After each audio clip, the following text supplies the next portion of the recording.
Welcome to Phone Transformer. In this video, we're going to show you how to revert the mail in Gmail on mobile, so you can quickly snap your favorite people with just one tap. Let's get started. Step 1. First, take your Android phone and open the Gmail app. Make sure you're signed in with the Google account that you want to manage your emails with. Step 2.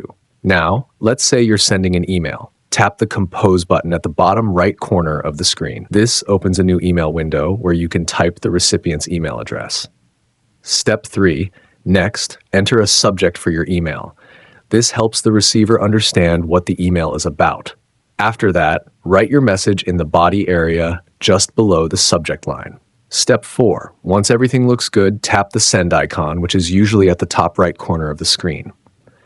Now, here's the crucial part. Right after you hit send, you'll see a message that says sent with a blue undo option. Tap on it quickly. Step 5. The email you just sent will pop back into the Compose screen. You can now edit the content, fix any mistake, or even delete the email completely before sending it again. This is how you revert the mail in Gmail on mobile without any stress. Thanks for watching, and please subscribe to the channel.